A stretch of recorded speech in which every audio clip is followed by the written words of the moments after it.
Have you ever wondered, what if one day you came face to face with a lion? A lion that's wounded, exhausted, and completely alone in the wild. And what if its eyes looked at you, not with threat, but with a cry for help? Would you walk away? Or would you dare to step forward, reach out your hand, on the edge between raw instinct and compassion? Today's story isn't just about a rescue. It's about an unusual friendship between a wildlife protector and a wild lion.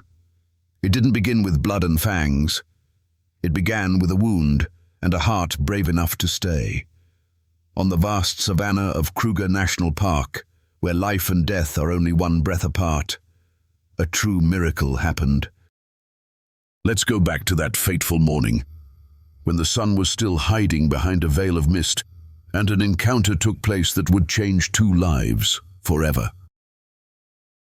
Wandile wasn't anyone special. He was born in a small village not far from Kruger National Park, a place where people still lived by herding, foraging, and telling stories by the fire about lions, elephants, and antelope. As he grew up, while his friends dreamed of cities and stable jobs, Wandile was enchanted by the sounds of the wild. The morning calls of howler monkeys, the sweeping wings of eagles in flight, and sometimes the deep, distant roar of a solitary lion. That little boy once pinned a map of Kruger to his bamboo wall, circling the areas where leopards had been spotted, and quietly dreamed that one day he'd speak into a ranger's radio. Fresh tracks, southwest of Mbeli Lake. But not everyone understood Wandile's choice. Why would you choose to live among wild beasts, venomous snakes, and sandstorms? They asked. And Wandile would simply smile. Because he knew this world needs people who listen to nature's voice, not just with their ears, but with their hearts. In his early years working in conservation, Wandile once buried a mother rhino slaughtered by poachers, while her calf stood beside her, confused, still searching for milk. Moments like that, no one teaches you how to handle. You just kneel down in silence and make a vow to yourself, I won't let this happen again. That's why, every single morning, whether under blistering sun or cutting wind, Wandile checks every tire, every bottle of antiseptic, every piece of rescue gear, because in the wild, one small mistake can mean the difference between life and death. Wandile's first real lesson didn't come from books. It came from the eyes of a baboon caught in a snare, a silent message that sometimes the heart is the most important tool a conservationist can carry. But then, one day, a small trace on the dry earth led him to an encounter he would never forget. And that meeting between man and lion made Wandile realize something powerful. Sometimes nature doesn't just need protecting, it knows how to give back in ways no one could ever expect. Come with me now to the moment Wandile first saw blood soaking into the dry grass and began a journey that would change his life and the life of a dying king. A streak of red, small, but enough to make Wandile freeze. Blood, still fresh, soaking into the dry grass like a whisper, from a creature caught between life and death. Wandile didn't hesitate. He turned off the engine and walked slowly, each step like treading on his own heartbeat. Inside his mind, 100 questions raced. What animal was hurt? Was it still alive? Was it dangerous? And then he saw it. A full-grown male lion lying motionless in the tangled grass. Its golden mane, once blazing like the sun, had lost all its strength, all its fire. beneath that fading fur were coils of barbed wire, wrapped tight, cutting deep into flesh, leaving wounds that still bled. Wandile stood in silence. Before him, there was no proud king of the jungle, but a wounded soul, trapped by the very things humans had created. The lion let out a low growl, not in threat, but as if whispering, "I'm in pain, and I don't know what to do." For one fleeting moment their eyes met. One, wild, wary, and weary. The other, human, filled with compassion and resolve. Wandile understood. If he backed away, this lion would die. But if he stepped forward, even the smallest mistake could cost him his life. He chose to step forward. He grabbed the pliers, antiseptic, and knelt down. His hands trembled, but his heart stood firm. One by one the wires were removed. Each snip sent a shiver of pain through the lion's body. But it didn't run. For some strange, unspoken reason, it trusted. Nearly an hour passed. The wounds were cleaned, roughly bandaged. The lion still lay there, tired, drained. But something had changed in its eyes. That look was no longer guarded. It held gratitude. Wandile whispered, "Jabari. It means brave." And from that moment on, two souls, so different, so distant, were tied together by an invisible thread, not a thread of steel, but a thread of trust. Wandile stood up and stepped back. He didn't know if Jabari would survive, but he knew deep down he had done the right thing. Sometimes, an act of kindness doesn't need an ending. It just needs to be real. And just like that, the lion disappeared into the forest. Wandile thought he had just closed a short chapter in his life as a conservationist. But what he didn't know was that this was only the beginning of an extraordinary friendship about to unfold. Time passed. The grass grew drier, the sun harsher, and the wounds, both visible and hidden, seemed to fade into memory. Wandile returned to his familiar patrol routes, same as all the days before. But inside, something lingered. A pair of eyes, a soft growl, a name. Then one afternoon, in the honey-colored light, as the grass swayed gently beneath the tires, Wandile felt it. He was being watched, not by human eyes, but with something primal, real, undeniable, and full of respect. Jabari. No more blood, no more wire, just silence. The lion had never lost his wildness, but somehow, deep in his instinct, he chose to stay near the man who once saved him.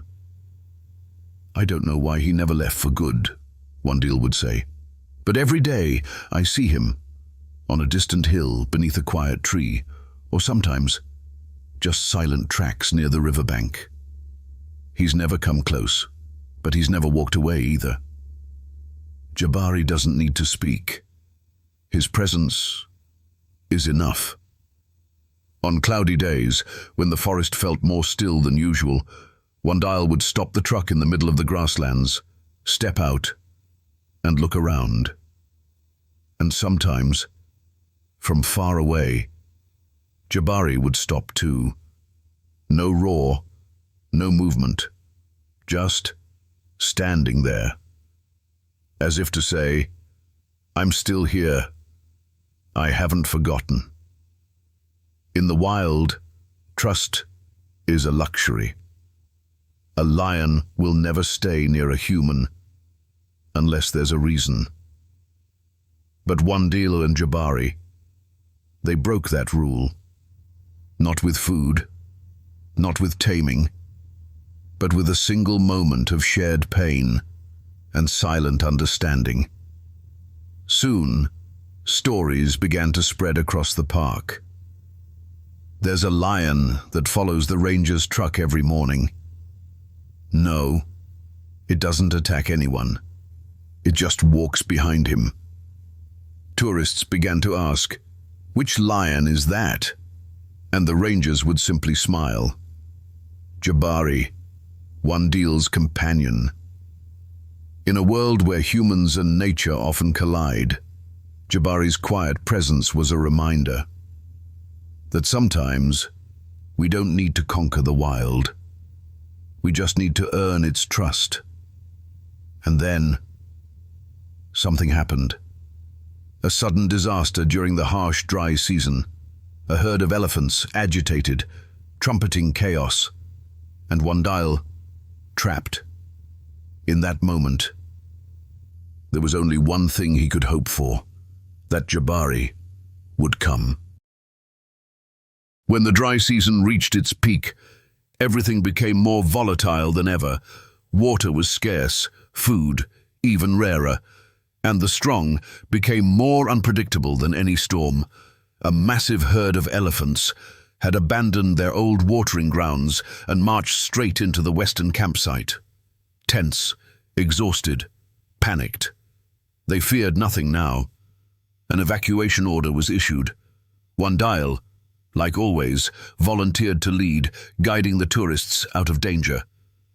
But then, in the chaos, he got separated. He was trapped, alone, surrounded by the thunder of approaching footsteps. The elephants were closing in. The ground trembled beneath his feet. Wandile spun around, desperately searching for an escape. But out there, on the flat plains amidst broken trees, there was nowhere to hide. Raw, low, deep, earth-shaking. Not an elephant. It was Jabari. Jabari had come. No call. No signal, just that unspoken trust. And the lion chose to fight for his friend. He didn't charge. He didn't panic. He lured. He distracted. He shielded. Alone. He stood between danger and the man he trusted. Wandile survived, but not by luck. He survived because Jabari never left. Wandile ran to him, dropped to his knees, placed a hand on his chest, and felt the heartbeat. No broken bones, no torn muscle, just a warrior, exhausted. After a battle, he was never asked to fight, but chose to anyway.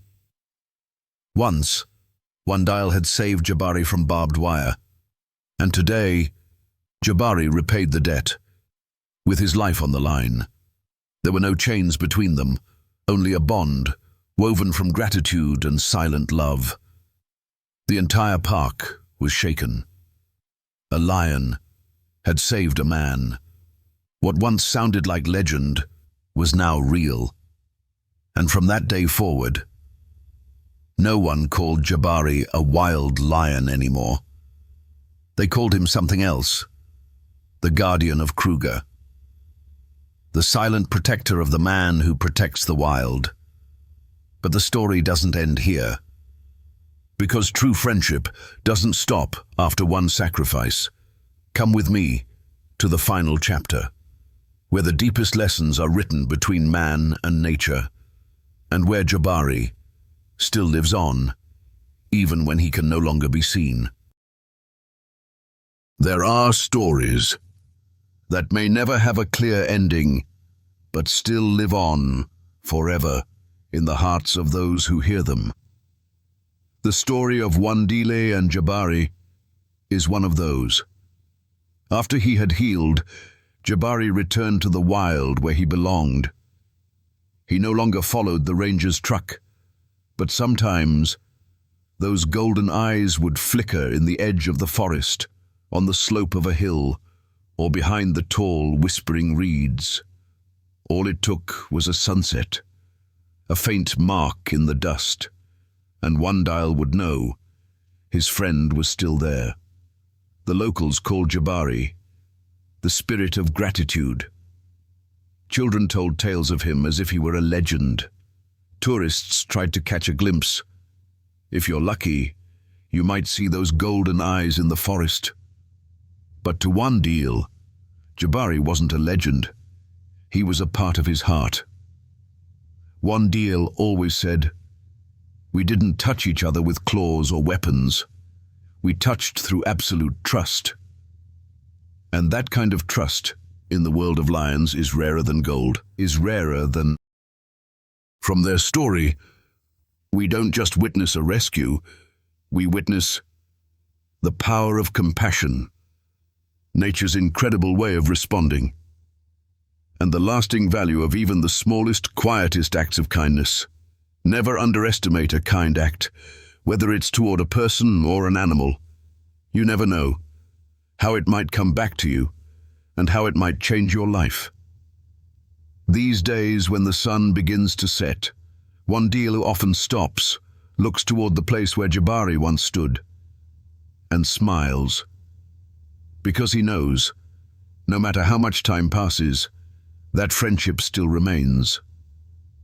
If this story touched your heart, leave a comment, share it with someone you care about, or simply live a little kinder toward the world around you, because you never know. Maybe your own Jabari is out there watching, just waiting for a reason to trust.